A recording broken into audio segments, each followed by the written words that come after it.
बेटा consignment accounting समझने से पहले आपको कंसाइनमेंट से रिलेटेड मेन टर्म्स समझनी होंगी। देखो, एक शॉपकीपर है, एक बिजनेसमैन है मुंबई में, उसका नाम है ए। कहाँ का है वो? मुंबई का। वो जो गुड्स बनाता है उस गुड्स का नाम हो गया एक्स। वो अपने इस एक्स गुड्स को पूरे इंडिया में बेचना चाहता है। अब वो खुद तो अकेला है, कहाँ कहाँ जाएगा? तो उसने डिसाइड किया कि मैं एजेंट बनाता हूँ, एजेंट। तो इसी पर्पस से उसने दिल्ली में एक बंदा है बी, दिल्ली के अंदर, उसको अपना एजेंट बना दिया। अब डील क्या तय हुई कि ए बी को गुड्स भेजेगा। ध्यान देना, बेचेगा नहीं, भेजेगा, सेंड।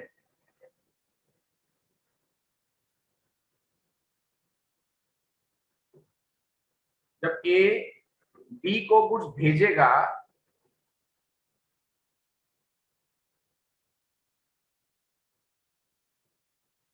तो बी के पास जो गुड्स आएगा, ये आ गया जी बी के पास, वो वाला गुड्स आ गया बी के पास। अब बी क्या करेगा? बी इस गुड्स को बेचेगा। ए ने बी को भेजा है, बेचा नहीं है। ए ने ये गुड्स बी को भेजा है।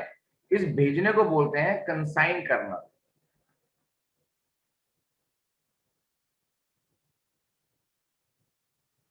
ठीक है, बताऊंगा अभी क्यों कंसाइन बोलते हैं इसको। बी के पास ए वाला गुड्स आ गया। अब ये बी के पास ये वाला गुड्स आ गया। अब बी ने इस गुड्स को बेचा। किस रेट पर बेचा? जिस रेट पर ए बोलेगा। ए ने बोला कि भाई 500 पर पीस बिकेगा, तो वो 500 पर पीस ही बेचेगा। इसमें बी को क्या बेनिफिट होगा? बी को क्या बेनिफिट होगा? बी को मिलेगा कमीशन।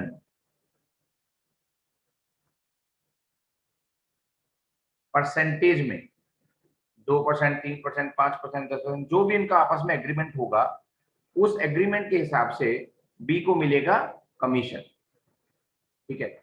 जब इस कंडीशन से और इस एग्रीमेंट से एक बंदा दूसरे बंदे को गुड्स भेजता है कि जो दूसरा बंदा है वो पहले बंदे की तरफ से गुड्स को बेचेगा ऑन कमीशन बेसिस, तो इस शर्त पे जब गुड्स भेजा जाता है तो उसे बोलते हैं गुड्स को कंसाइन करना। गुड्स को कंसाइन करना।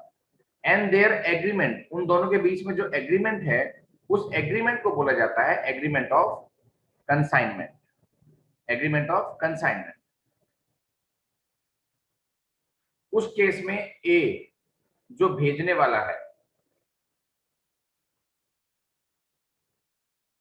वो कंसाइनर होता है, और जिसको भेजा गया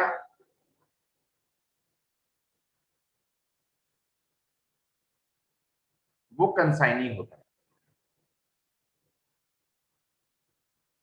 तो ये चार्ट आप फटाफट से नोट कर लो। जैसे ही आप नोट कर लो हैंड रेज कर देना, फिर मैं मूव करूंगा।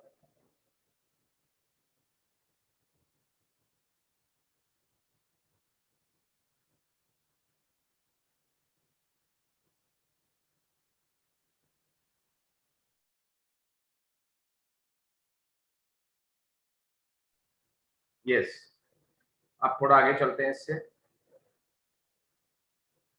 जब मुंबई से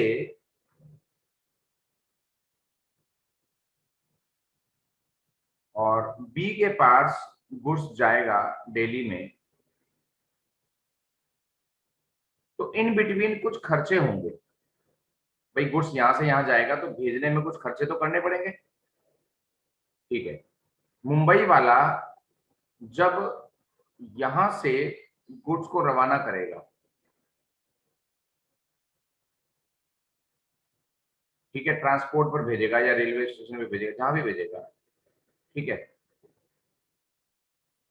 तो वहां पर जो खर्चा होगा, फ्रेट का खर्चा होगा, ठीक है ना, ट्रांसपोर्ट का जो भी खर्चा होगा यहां से भेजने में, तो उस खर्चे को एक्सपेंस वन यानी कि E1 हमने नाम दिया। ये नाम नॉर्मली दिया नहीं जाता, लेकिन हमने इसका नाम दिया E1।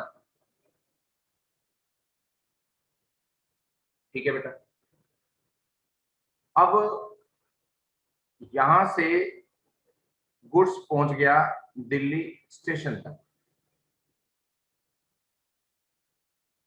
यहां से मुंबई स्टेशन से दिल्ली स्टेशन तक गुड्स पहुंच गया, ठीक है।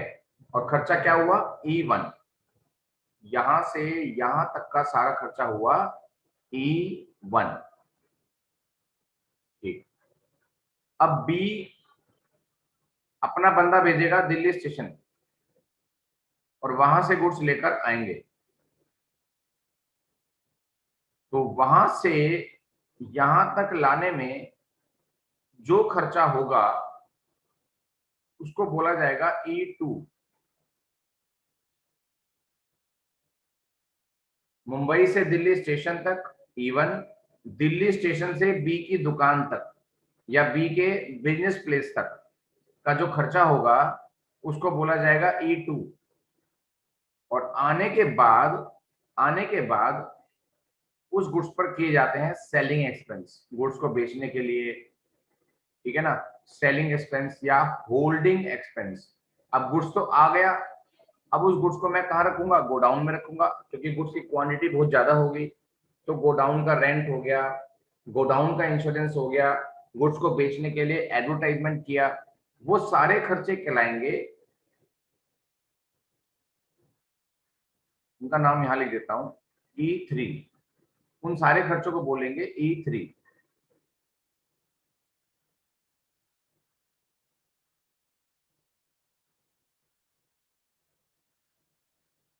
तो ये एक्सपेंसेस के नाम आप नोट कर लो बेटा अच्छे से।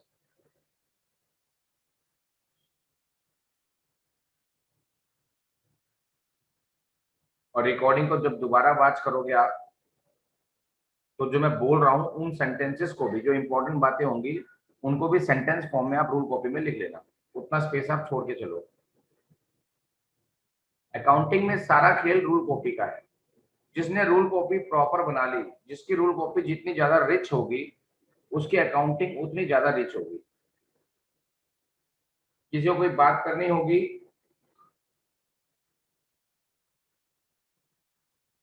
तो वो हैंड रेज करेगा या मेरे को व्हाट्सएप मैसेज करेगा।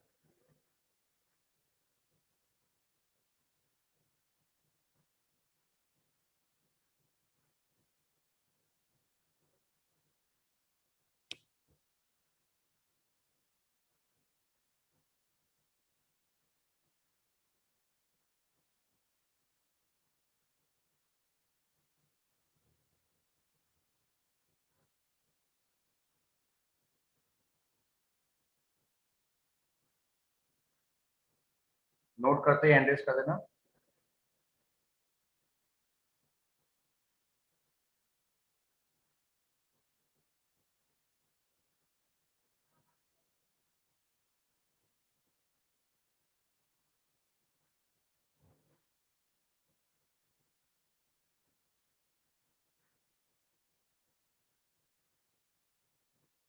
लक्ष्य लिखा नहीं तक, ठीक। अब इसकी अकाउंटिंग मैं आपको बता रहा हूं कि कैसे होती है।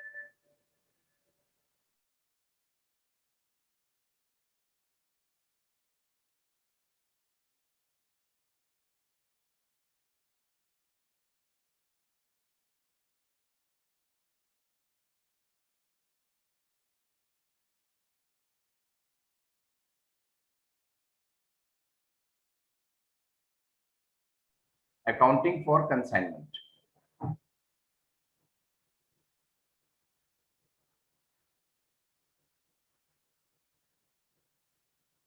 इन the books of consigner and in the books of consign.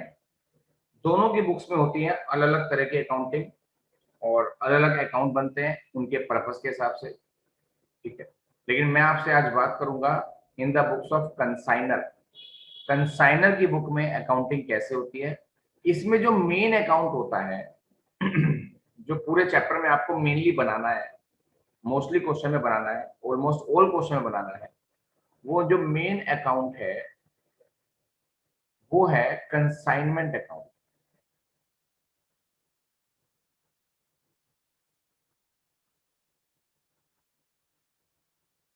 ये चैप्टर मोस्ट इंपॉर्टेंट चैप्टर है जिसमें से क्वेश्चन हर बार आना ही आना है, कंसाइनमेंट अकाउंट। तो पहले मैं इसकी बात करूंगा क्योंकि सबसे ज्यादा वर्क आपको इसी अकाउंट के अंदर करना है, सबसे ज्यादा वर्किंग आपको इसी के अंदर करनी है। तो पहले क्यों ना इसी को सीखा जाए, ठीक है।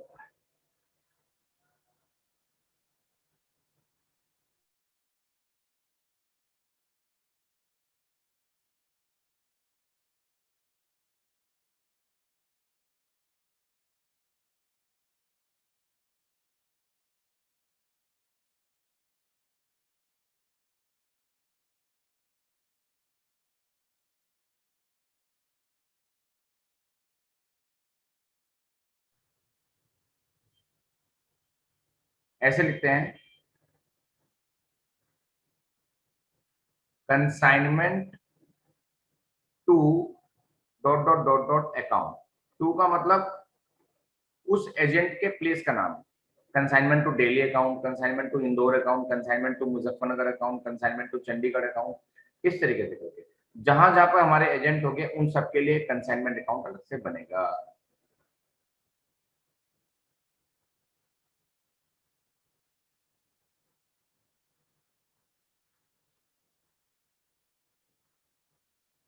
हम्म। फॉर्मेट तो अकाउंट का वही रहता है, टी शेप। अब यहाँ पर क्या क्या चीजें आती हैं, ये जस्ट लाइक ट्रेडिंग अकाउंट जैसे बनता है उस तरीके से बनता है मोस्टली। यहाँ पर लिखा जाता है to goods sent on consignment.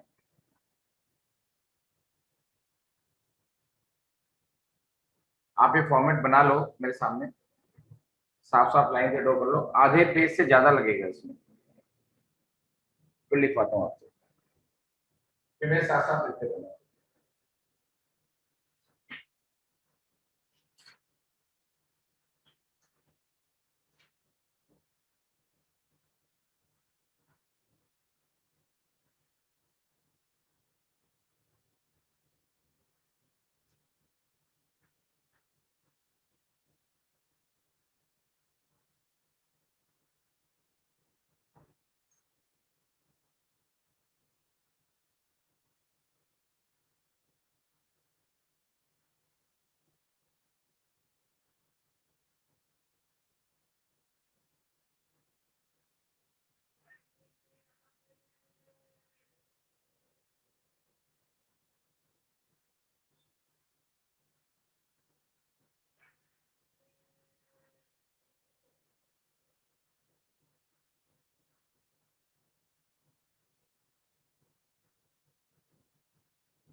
Yes,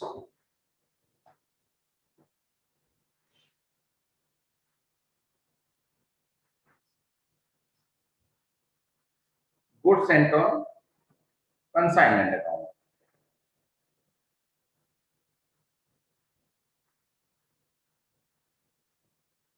लक्ष्य कुछ पूछना है आपको।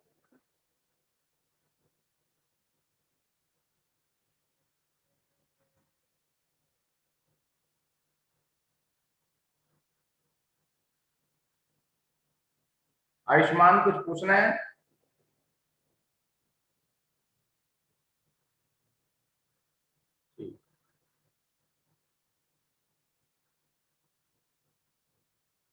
अब बात आई, देखो कितने का गुड्स मैंने भेजा दिल्ली में, उस भेजने में कितना कितना खर्चा हुआ। वो खर्चा 3 टाइप का होता है, मैंने आपको बताया था।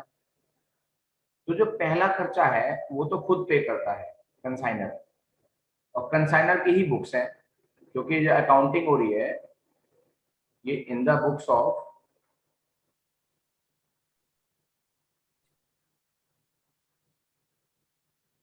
कंसाइनर है ना, उसकी बुक में कंसाइनमेंट अकाउंट बन रहा है। तो जो कंसाइनर पे करेगा उसके जेब से तो पैसा जा रहा है, वो लिखेगा टू बैंक। ये जो E1 E2 E3 वर्ड है ये मैं यूज कर रहा हूं, बुक्स में ये नाम नहीं मिलेगा आपको, ठीक है ना। E1, ठीक है, क्योंकि कंसाइनर ने खर्चा किया।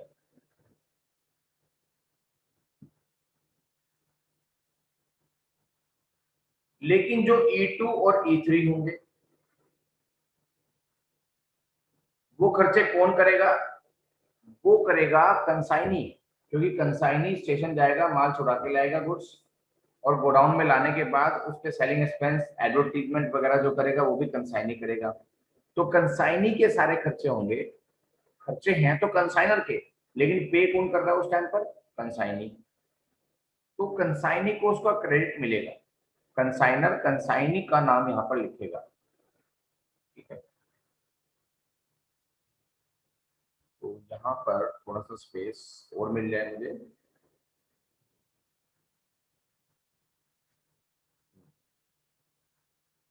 कंसाइनीज पर्सनल अकाउंट, यानी कि उसका नाम यहाँ पर आता है। E2 के लिए भी और E3 के लिए, E2 E3 दोनों खर्चों के लिए कंसाइनी का नाम आ जाता है, ठीक। तो ये सारे खर्चे सहन कौन कर रहा है? कंसाइनर। कंसाइनर अपनी बुक में इन खर्चों को डेबिट कर रहा है, आपको दिख रहा होगा, ठीक है। तो कंसाइनमेंट अकाउंट डेबिट हो रहा है हर खर्चे के लिए। तो इसका मतलब इस कंसाइनमेंट में कंसाइनर का ये नुकसान हुआ है, ये खर्चा हुआ है। कंसाइनर का एक खर्चा और होगा, जो कमीशन कंसाइनर ने कंसाइनी को प्रॉमिस की थी, उस कमीशन के लिए भी कंसाइनी का पर्सनल अकाउंट ही डेबिट होगा, क्योंकि वो कमीशन कंसाइनी को ही मिलनी है। जो कंसाइनी ने ये खर्चे किए ये भी कंसाइनी को मिलेंगे वापस। कंसाइनी ने खर्चे जो किए हैं कंसाइनर के ब्याज पे किए हैं, तो कंसाइनर ये खर्चे भी कंसाइनी को देगा और कमीशन भी कंसाइनी को देगा। तो ये फॉर्मेट चलता जा रहा है। तो सहन कौन करेगा? सहन करेगा कंसाइनर, ठीक है।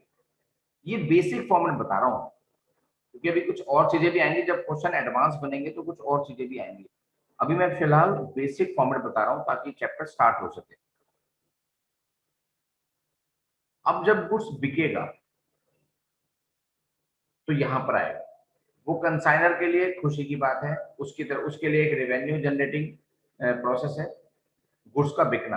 कंसाइनमेंट में भेजा हुआ गुड्स कंसाइनी ने बेच दिया, बी के पास भेजा था ना हमने, ये देखो आप, ये बी के पास भेजा था, तो बी ने वो गुड्स बेच दिया।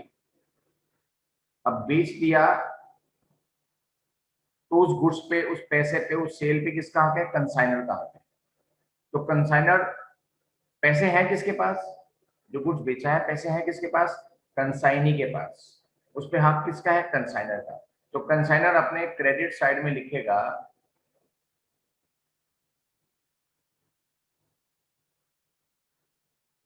कंसाइनीज पर्सनल अकाउंट, यानी कि उसका नाम, जितनी भी सेल्स हुई,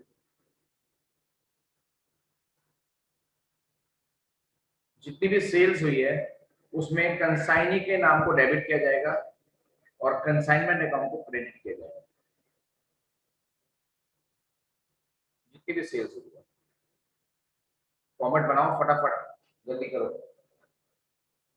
अब हैंड रेज करने की नीड नहीं है, आपको तो बस ये बताना है कि आपको प्रॉब्लम क्या है। अगर कोई पूछना है तो हैंड रेज करना, कुछ पूछना हो तो हैंड रेज करना। पहले इतना फॉर्मेट बनाओ, बेसिक फॉर्मेट सिखा के बेसिक फॉर्मेट के ऊपर बेस्ड मैं एक क्वेश्चन कराऊंगा आपको, मुझे हर चीज समझ के चलो।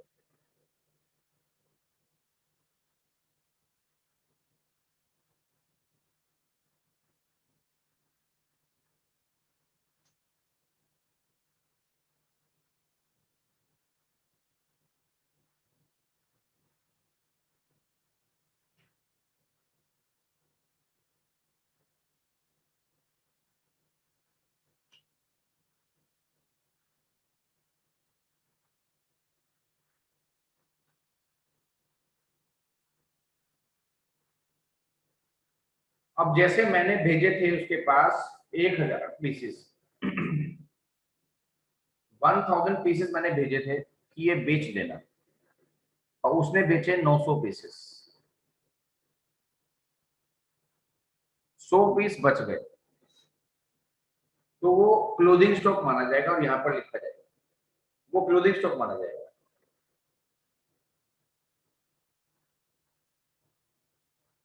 इन्वेंट्री ऑन कंसाइन,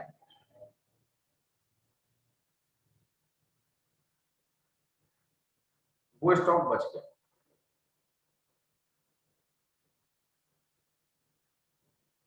ठीक है, इतना लिखने के बाद जब सारी एंट्री हो जाएंगी, टोटल करेंगे, और टोटल करके इधर भी बच सकता है आंसर और इधर भी बच सकता है। इधर बचेगा तो प्रॉफिट है, उसे भी पीएल में डालना है, प्रॉफिट ऑन कंसाइनमेंट, और इधर बचे तो लॉस है, उसे भी प्रॉफिट एंड लॉस अकाउंट में ट्रांसफर कर देना है, loss on consign.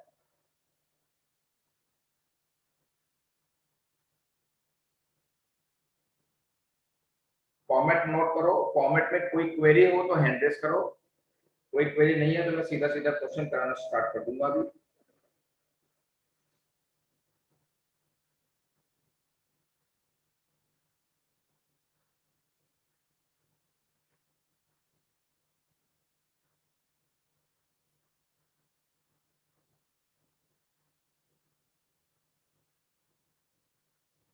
I think format सबने नोट कर लिया है।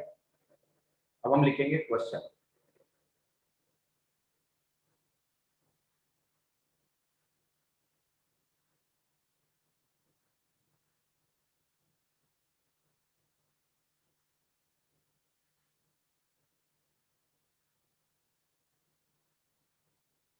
ए of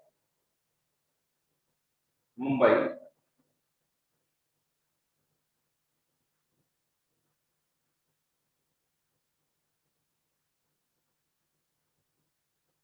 send goods of rupees 50,000 to B of Delhi।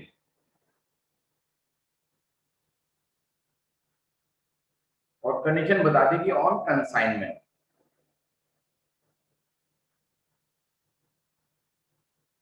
ठीक है,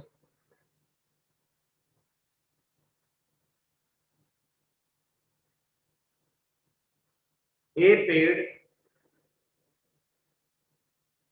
फ्रेट चार्जेस, ए ने फ्रेट चार्जेस पे किए 1000 रुपए।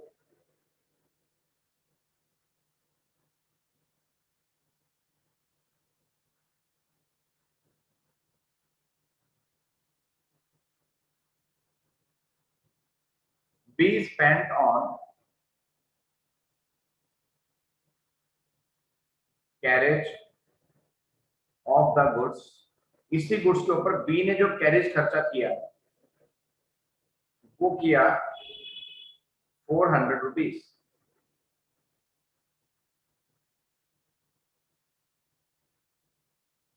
एंड ऑन सेलिंग, सेलिंग पे उसने खर्च किया 300। अब इतना मैंने आपको समझा रखा है कि कौन सा खर्चा E1 होता है, कौन सा E2 होता है और कौन सा E3 होता है, ये तो आपको पहचानना है। अभी करेंगे डिस्कस। बी सोल्ड, अभी ये मान लेते हैं कि उन्हें सारा कुछ बेच दिया, कुछ बचा ही नहीं। By sold hold goods, whole goods for ₹60,000, 60,000 रुपए का सारा गुड्स बेच दिया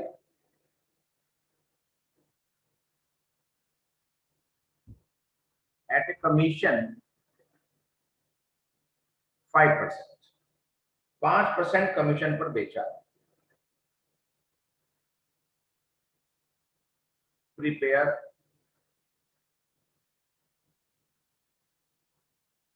कंसाइनमेंट अकाउंट, कंसाइनमेंट अकाउंट आपको बनाना है, ठीक है। तो एक क्वेश्चन तो मैं खुद ही बनाऊंगा कि क्वेश्चन आपने लिख लिया होगा जहां तक उम्मीद है।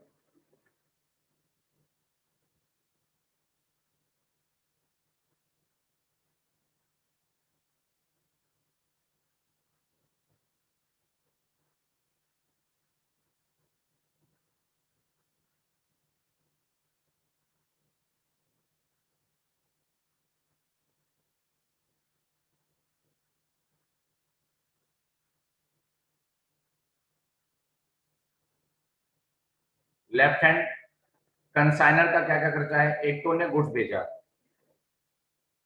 To goods sent on consignment, आप पूरा पूरा वर्ड लिखेंगे, 50,000 रुपया। फिर जो इवन है वो कंसाइनर ने किया खर्चा, तो वो लिखेगा to bank account free charges. ये इवन वगैरह सॉल्यूशन में आपको दिखाने नहीं है, ये सिर्फ आपके समझने के लिए है। फ्रेट चार्जेस,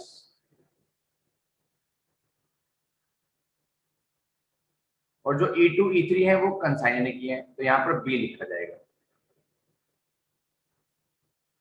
और दोनों खर्चे इकट्ठे दिखा देंगे, कोई दिक्कत की बात नहीं है। चाहो तो अलग अलग दिखा दो, अलग अलग दिखाने का मन है तो अलग दिखा दो। Carriage 400, to by selling expense 300, और बी को कमीशन भी मिलना है।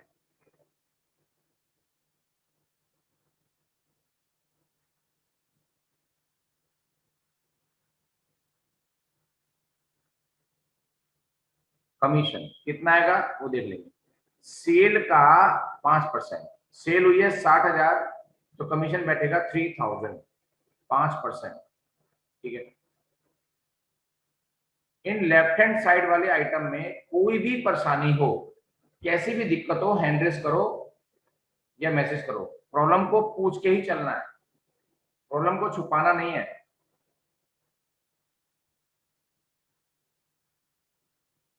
किसी को कोई भी परेशानी हो।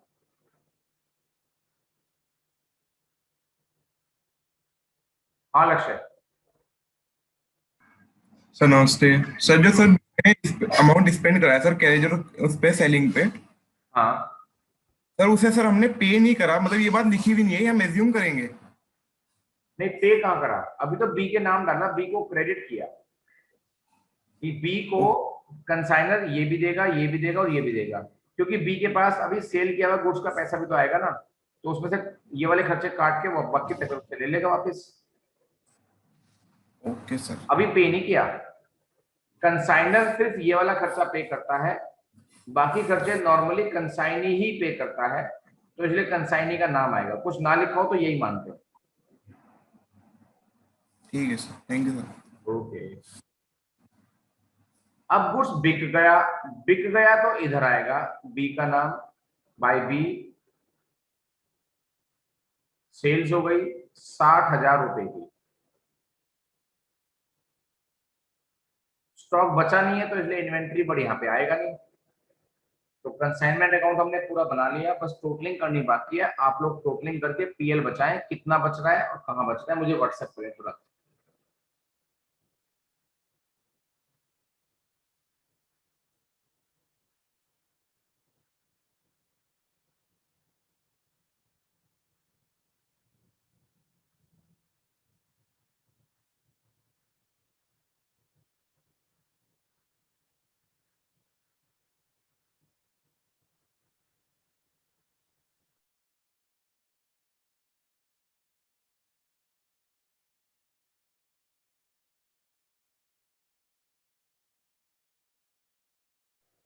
आंसर आ चुका है मेरे पास।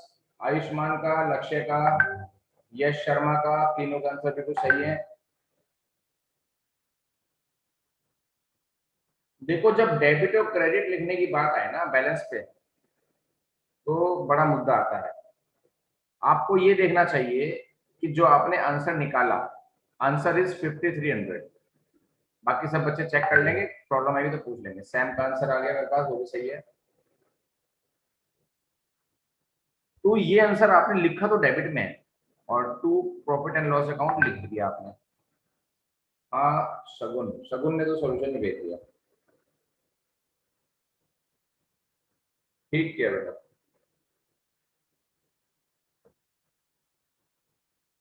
हम्म। तो अब ये 5300 डेबिट है या क्रेडिट है, ये एक मुद्दा आता है। डेबिट है या क्रेडिट है। अगर आपको लिखना ही है, वैसे लिखने की नीड नहीं थी, अगर लिखना ही है तो ये ध्यान करा करो कौन सी साइड ज्यादा थी।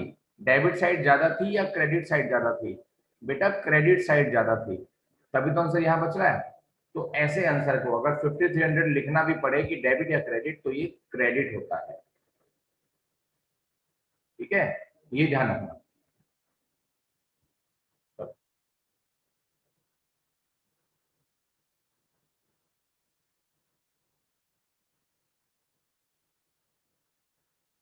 आई थिंक नोट कर लिया सबने।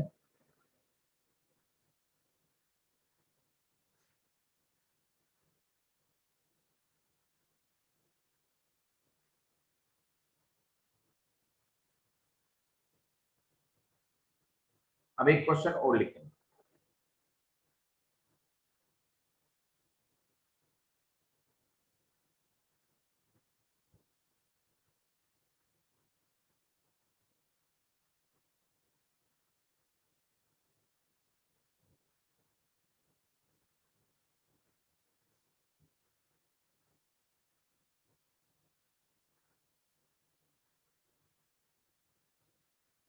ए कंसाइंड गुड्स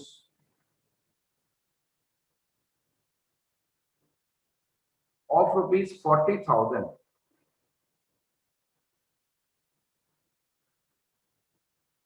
टू के। ए ने के को भेजा।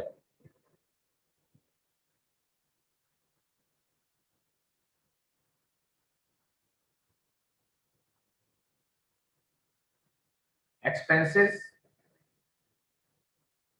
पेड बाय ए, जो ए ने पे किए वो E1 ही है।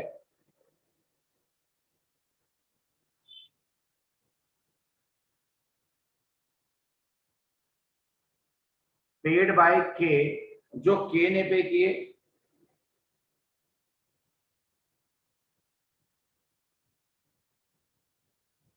हिंट में लिख दिया ऑन ब्रिंगिंग, यानी कि गुड्स को लाने में ये खर्चा किया गया। तो ऑब्वियस ही बात है ये E2 होगा, क्योंकि जो E3 एक्सपेंस होता है वो तो लाने के बाद का खर्चा है।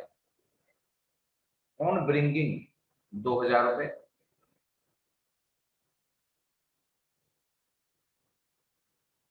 And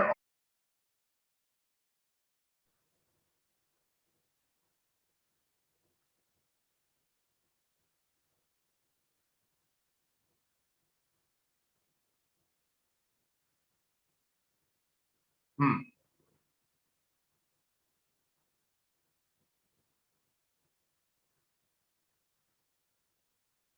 and on selling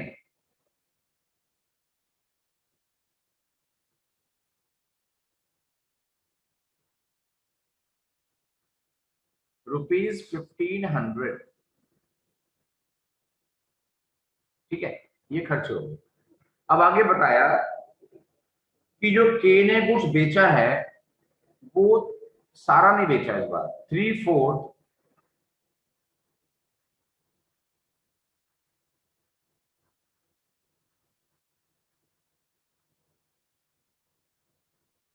of the goods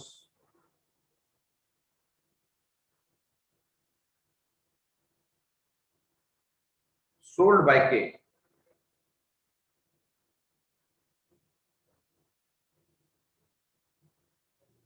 के ने 55,000 का गुड्स बेचा और कमीशन की रेट थी 5%। Prepare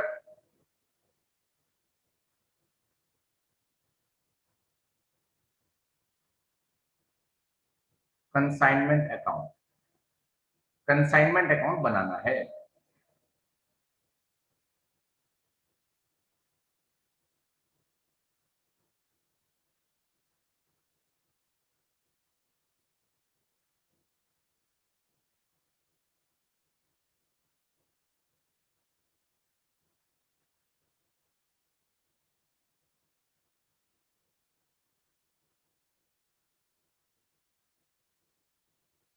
consignment to K account.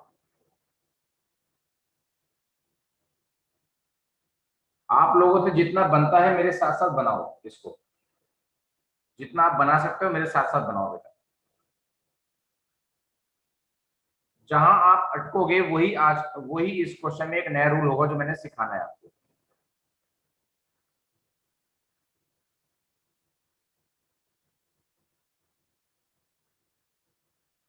तो जितना आपसे बनता है बनाने के बाद मुझे फोटो भेजो फटाफट से, ठीक है? और जैसे फोटो भेज दोगे हैंड रेज कर देना।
यस, सबके सॉल्यूशन मेरे पास आ गए। देखो यहाँ पर आपने सही लिखा, to goods sent on consignment, short form use नहीं करना।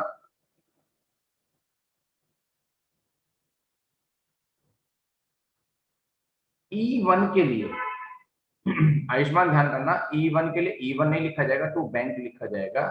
E1 E2 E3 आपको मेंशन नहीं करना सॉल्यूशन में, और जल्दी में करने के चक्कर में गलत फॉर्मेट यूज नहीं करना किसी को भी। के दोनों खर्चे जोड़ भी सकता हूँ, अलग भी दिखा सकता हूँ, ये मेरी मर्जी होती है। बात आई कमीशन की, तो एक मेरे पास अभी क्वेरी आई कि कमीशन किस पे निकलता है। बेटा कमीशन निकलता है जो गुड्स आपने बेचा है, टोटल सेलिंग प्राइस पे निकलता है। और सेल्स आपने कितने की करी है? सेल्स आपने करी है 55,000 की। तो कुछ लोगों ने 30,000 की सेल पता नहीं क्यों दिखाई, सेल तो हमने 55 की करी है। सेल में कुछ भी चेंज नहीं करना, और इस सेल पे ही निकलता है 5% कमीशन। तो वो कमीशन जो है वो भी आ जाएगा 2750। यहां तक मोस्टली बच्चों का सही है। बात आई है कि सारा गुड्स नहीं बेचा, 3/4 बेचा है, सारा गुड्स नहीं बेचा। तो जो गुड्स 1/4 गुड्स बचा हुआ है वो हमारी है इन्वेंट्री।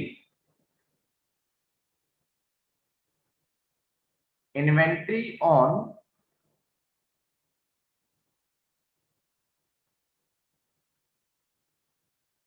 कंसाइनमेंट।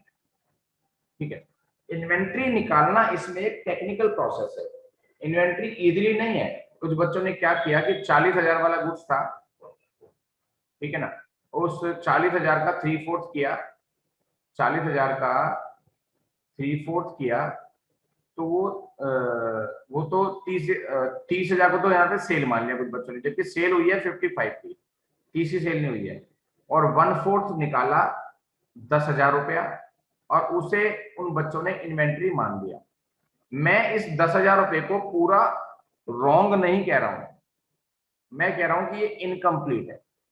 जब कंसाइनमेंट की इन्वेंट्री हम निकालते हैं तो उसमें कुछ टेक्निकल प्रोसेस आपको फॉलो करना पड़ता है। उस प्रोसेस के अंदर ये 10,000 रुपए तो लिए ही जाएंगे, कुछ और भी लिया जाएगा जो मैं आपको बता रहा हूँ।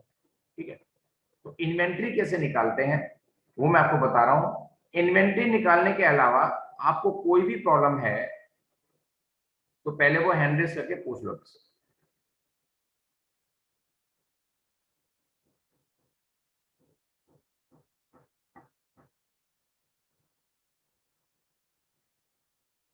ठीक, तो इन्वेंट्री की कैलकुलेशन मैं आपको करा रहा हूं।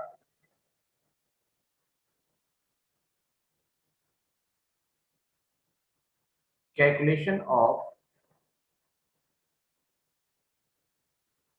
इन्वेंट्री ऑन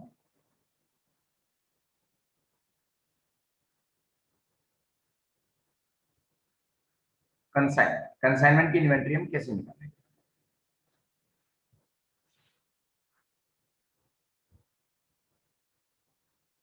एक तो इसमें कॉस्ट,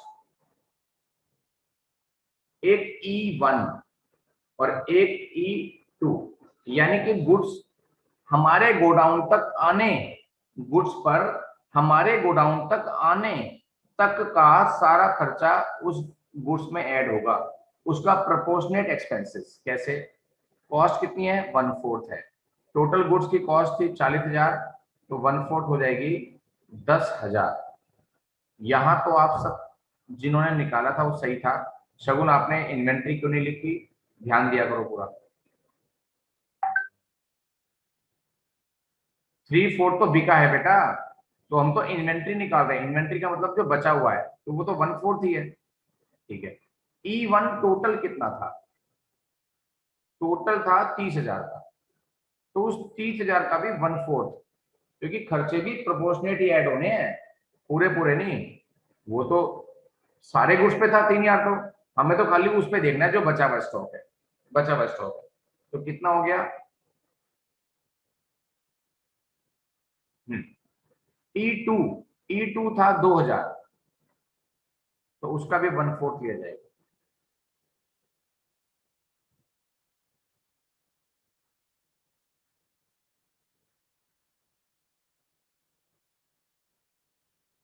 और इन्वेंट्री की टोटल वैल्यू आ जाएगी मेरे पास 11,250। बोलो आयुष्मान। सर E3 नहीं जोड़ेगा? है बेटा, E3 E3 जो है वो गुड्स की कॉस्ट में ऐड नहीं होता, क्योंकि वो सेलिंग एक्सपेंस है। यहाँ पर हमें वो खर्चे जोड़ने हैं जो गुड्स को लाने तक में खर्च किए गए हैं, नॉन रिकरिंग एक्सपेंसेस जो बार बार नहीं होते हैं। यानी कि गुड्स एक बार गोडाउन में आ गया तो वो खर्चे फिक्स हो गए, वो गुड्स की कॉस्ट में जुड़ते हैं। ठीक है ना, लेकिन आने के ठीक है। बाद सेलिंग एक्सपेंस, गोडाउन रेंट, ये तो कंटिन्यूस बेस पे दिया जाएगा।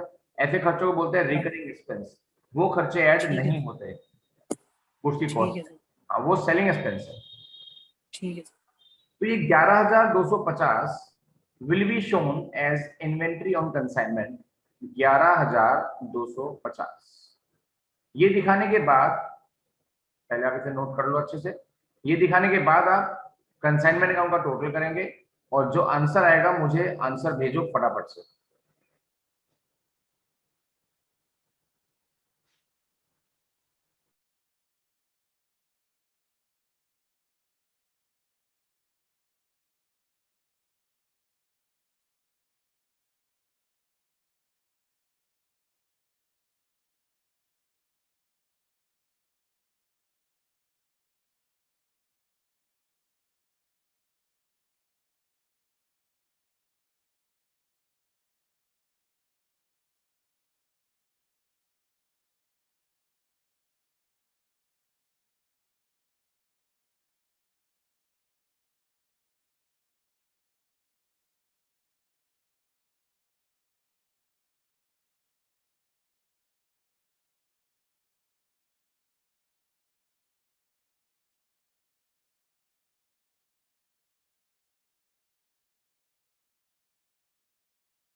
तो बिल्कुल सही आंसर बच्चों ने दिया, 17,000 आपका आंसर आया, जिसे आप प्रॉफिट एंड लॉस अकाउंट में ट्रांसफर कर दो इस प्रॉफिट को।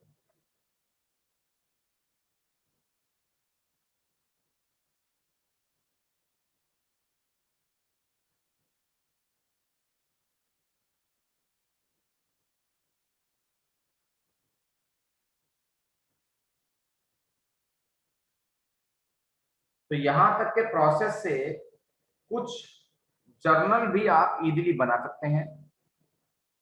जब बच्चा थोड़ा और मैच्योर हो जाता है, क्लास 11th में 12th में आ जाता है, तो जर्नल एंट्री बनाना कोई टफ टास्क उसके लिए नहीं रहता।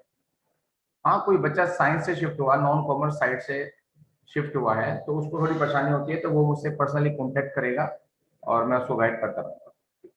मैं फिलहाल बता रहा हूँ कि जर्नल एंट्री सीधे सीधे, अगर आपको अकाउंट आता है तो जर्नल एंट्री डायरेक्टली कैसे हो सकती है। इधर की जितनी भी चीजें हैं, ठीक है, उनमें कंसाइनमेंट अकाउंट डेबिट होगा, क्योंकि ये डेबिट साइड में आ रही है। Consignment account debit to goods and on consignment, पहली एंट्री।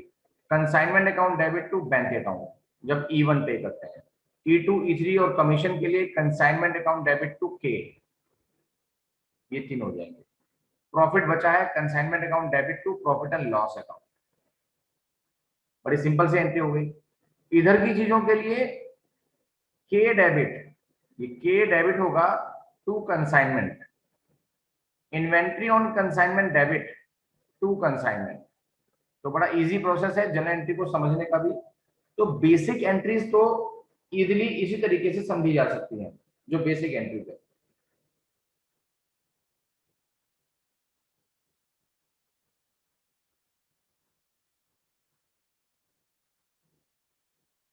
ठीक है, मैं एक क्वेश्चन लिख रहा हूं जो आपको खुद करना होगा बाद में, ठीक है, उसके बाद मैं प्रॉपर्टीज भी लिख पाऊंगा इसके।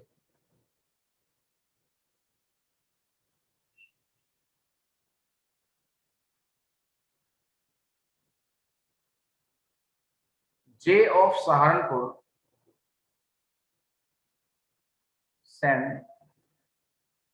sends goods on consignment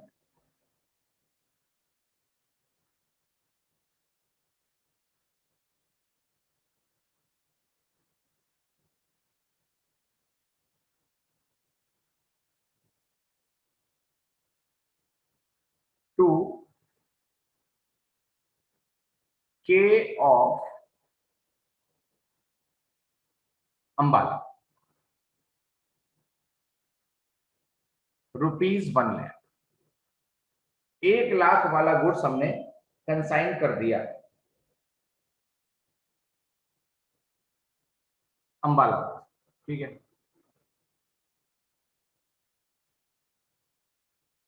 J spend ₹6,000 on its freight, इसके भाड़े में खर्च कर दिए।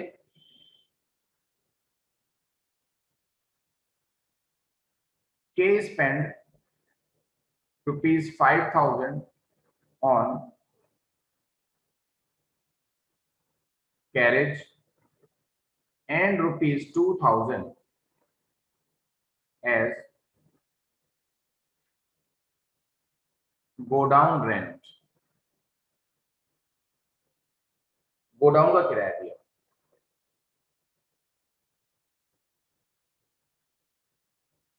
के सोल्ड 60% गुड्स, 60% goods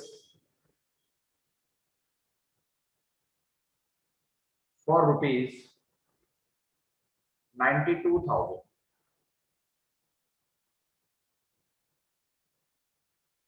कमीशन है उसका 4%, ठीक है।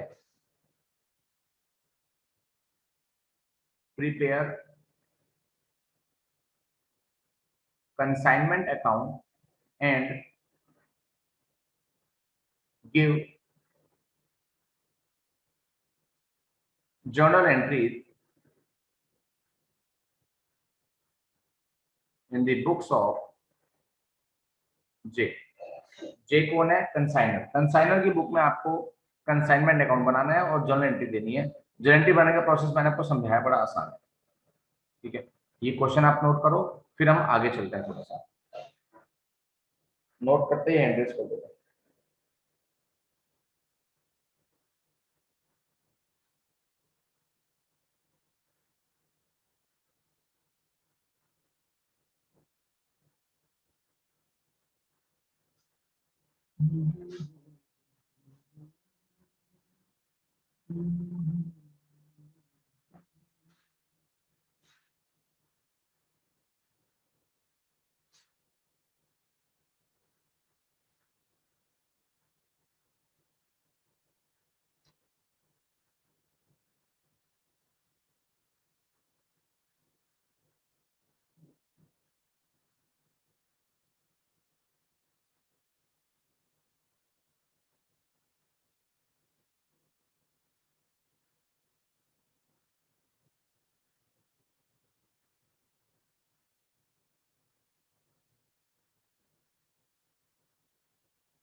हैंडल हो गया, अच्छी बात है।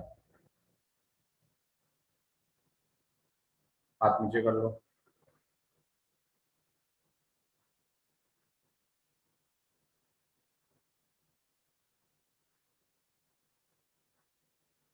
Some properties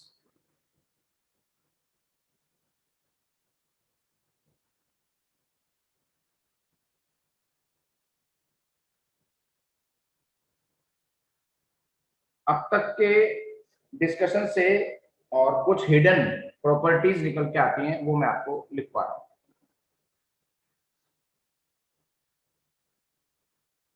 in case of consignment, ये साथ साथ लिख लो बेटा।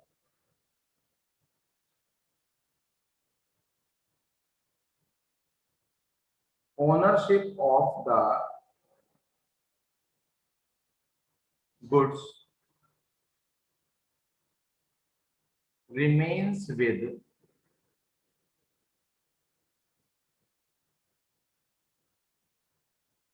the consigner only।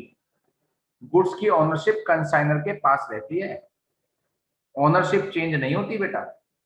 मालिक तो कंसाइनर ही रहता है, चाहे गुड्स कंसाइनी के पास पहुंच गया हो।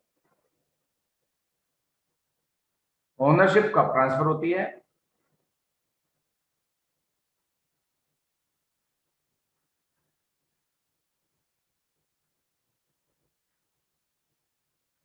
Only in case of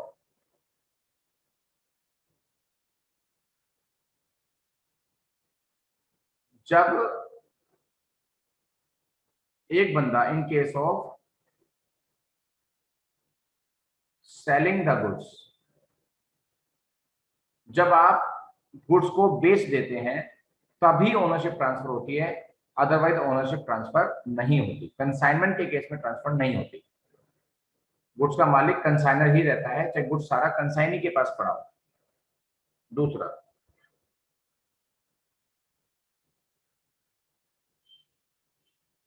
normally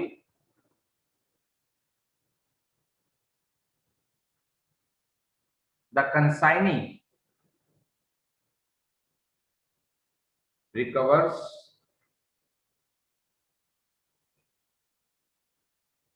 all expenses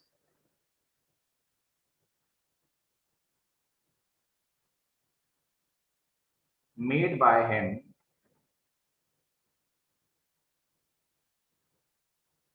on the consignment। उस कंसाइनमेंट में कंसाइनी ने जो भी खर्चा किया वो सारा रिकवर करेगा। रिकवर्स, यहां पे ये भी ऐड कर देना, फ्रॉम द कंसाइनर। कंसाइनर से रिकवर करता है।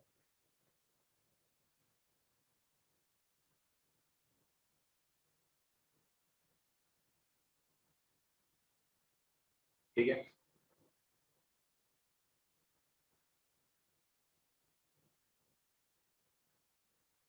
कंसाइनर को प्रिंसिपल भी बोलते हैं।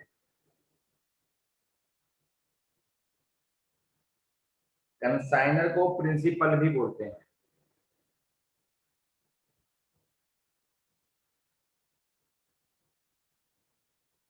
कंसाइनी को एजेंट भी बोलते हैं।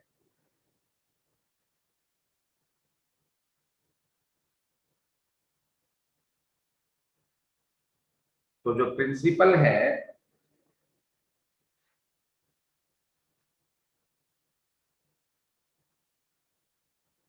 while sending the goods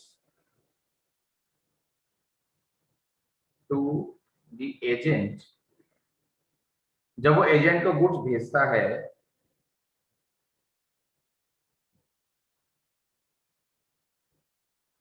issues ए, एक एक डॉक्यूमेंट इशू करता है, एक डॉक्यूमेंट इशू करता है, उस डॉक्यूमेंट का नाम होता है, एक सेकंड नोट करना,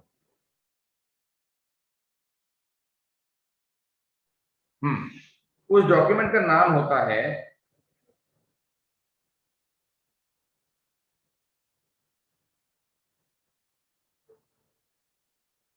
प्रोफोर्मा इनवॉइस। उस डॉक्यूमेंट का नाम होता है प्रोफोर्मा इनवॉइस। इतना नोट करो फटाफट, बहुत जल्दी नोट करो बेटा।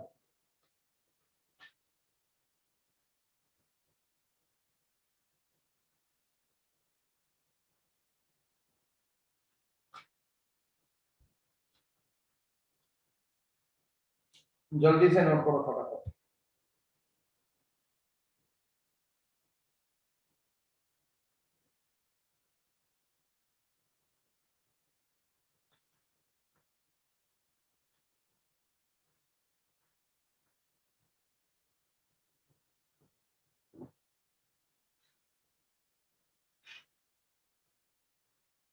शगुन कुछ पूछना है? शगुन, लक्ष्य, श्याम, स्पर्श। अच्छा, हाथ इसलिए उठाया नो सर। अच्छा ठीक है, काम पूरा कर लिया। ठीक। परफॉर्मा इनवॉइस, ये प्रो और फॉर्मा के बीच में भी आपको ये डॉट लगाने की नीड नहीं है, पूरा एक ही वर्ड है। प्रोफॉर्मा इनवॉइस, इसमें क्या होता है, इसको थोड़ा हाईलाइट कर लेना।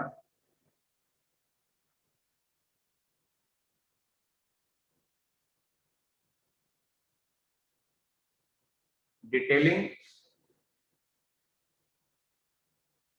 द गुड्स, इनके गुड्स की सारी डिटेल होती है, कौन कौन सा गुड्स मैं दे रहा हूं। Detailing the goods, price,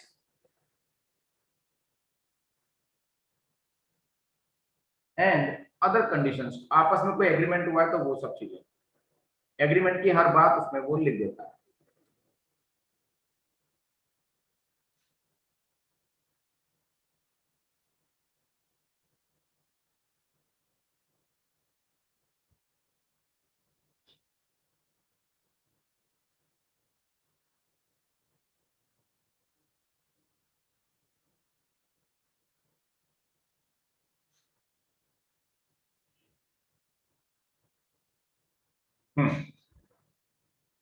periodically, periodically का मतलब क्या होता है, जब गुड्स तो मेरे पास आ गया 1000 पीस, लेकिन मैं 100 पीस करके बेच रहा हूँ, कभी 100 बेच दिए, कभी 50 बेच दिए, कभी 70 बेच दिए, तो टाइम टू टाइम या हर महीने या हर क्वार्टर में जो एजेंट होता है वो भी एक डॉक्यूमेंट भेजता है कंसाइनर को।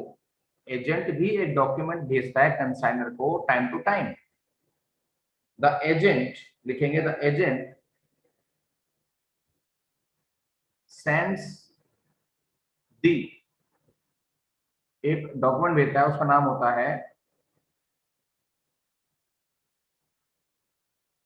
Account sales. अब इसमें वो क्या एक्सप्लेन करता है,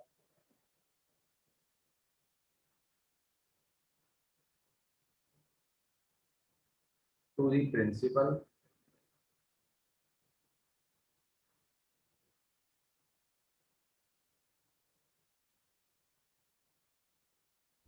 explaining सेल्स मेड, कितनी सेल करी,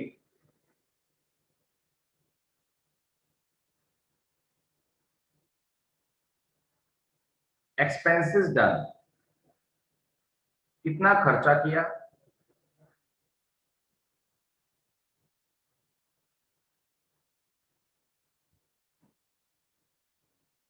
कमीशन ड्यू, कितना कमीशन उसका ड्यू है,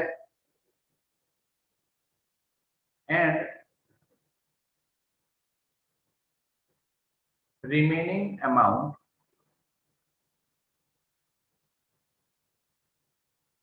तो वो अपना पूरा हिसाब किताब देता है कि भाई कितने पैसे बच गए, कितना कमीशन ड्यू था, मैंने कितना खर्चा किया, कितना गुड्स मैंने बेचा, कितने पैसे बच गए, कितना बैलेंस आपका बच गया।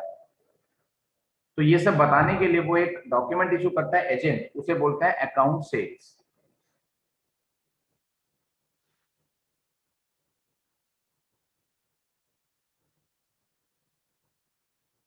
ठीक है,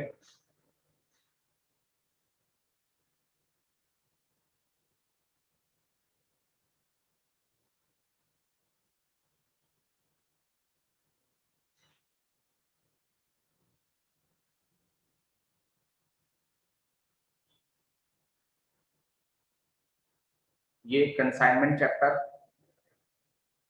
आपको स्क्रीन पे दिखाई दे रहा है, ये आपके आईसीएआई के स्टडी मटेरियल का चैप्टर है, लेटेस्ट बुक का चैप्टर है ये। इसमें कुछ पेजेस भी आपको साथ साथ पढ़ने हैं और जो क्वेश्चन मैंने दिया वो करना है, जो रूल्स मैंने लिखवाए हैं वो सारे के सारे दोबारा पढ़ने हैं अच्छे से, है ना, सॉलिड करके। ये नहीं कि समझ में आ गया तो एक तरफ फेंक दी कॉपी, ऐसा नहीं करना।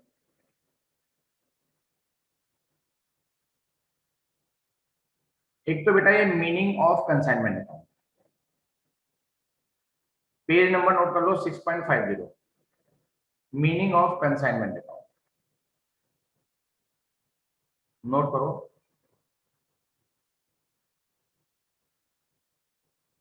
ये पूरा मीनिंग हो जाएगा। हाँ, कंसाइनमेंट और सेल में डिफरेंस, मतलब पेज नंबर ही नोट कर सकते हो 6.50।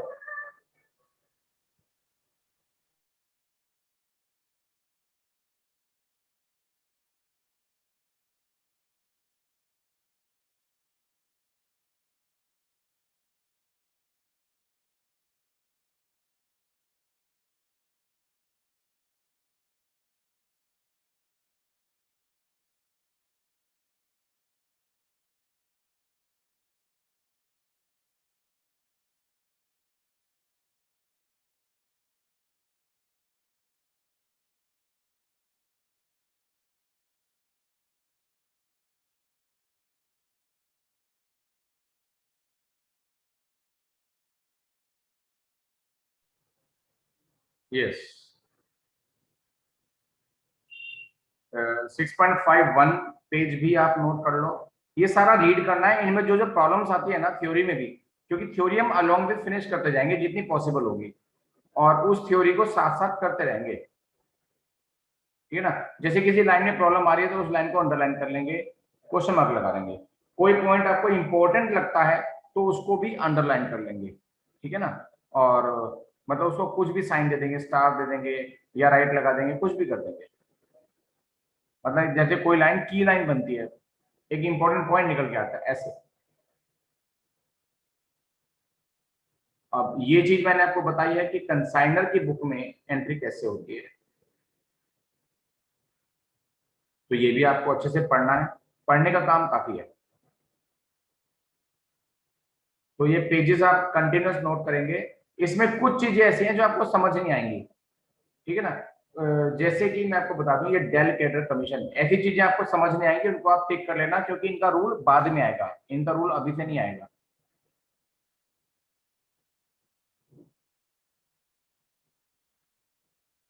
इलिस्ट्रेशन 1 हम कर सकते हैं, बिल्कुल कर सकते हैं।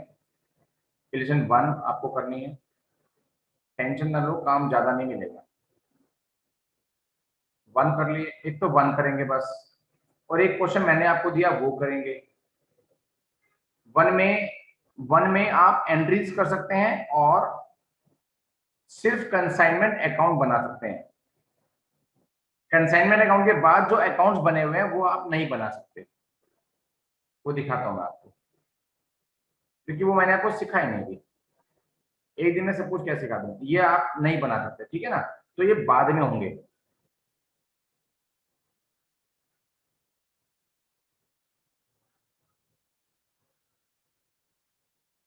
बस, और ये लास्ट टॉपिक है वैल्यूएशन ऑफ इन्वेंट्री। 6.56 पेज तक आपको अच्छे से पढ़ना है, जो काम इसमें करने का है वो करना है, और जो क्वेश्चन मैंने दिया वो पढ़ना है, और जो रूल मैंने लिखवाए हैं वो बहुत अच्छे से रीड करके आने हैं, ठीक है ना।